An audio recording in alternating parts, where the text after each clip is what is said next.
Real estate investment trusts or REITs is the next sunrise opportunity for the real estate sector, given its potential to raise billions of dollars for the cash-strapped industry.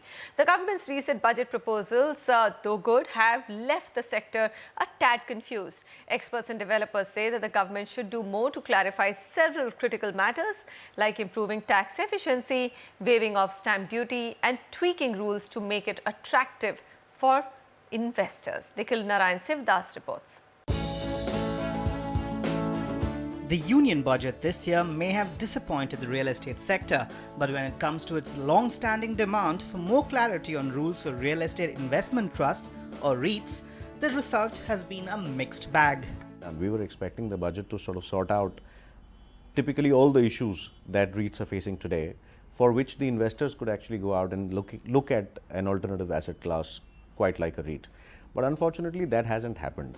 Experts say the finance minister has given clarity on a few issues, like the exemption of sponsor units from capital gains tax, bringing it on par with an IPO.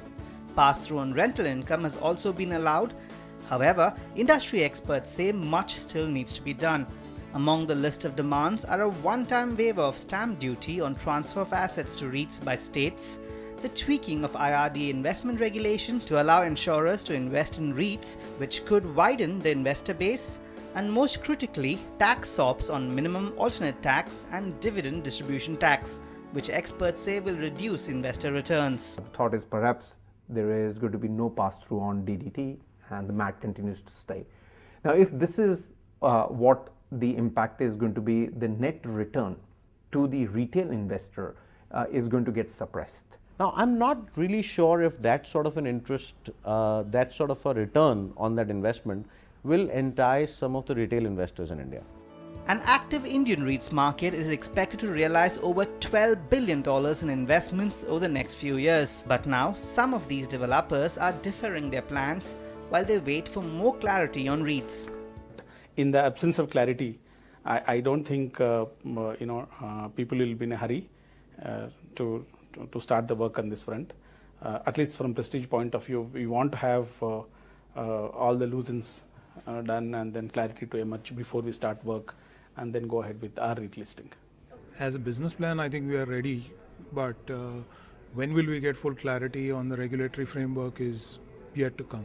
The sector is talking to the government to have these issues addressed when the parliament debates and passes the finance bill.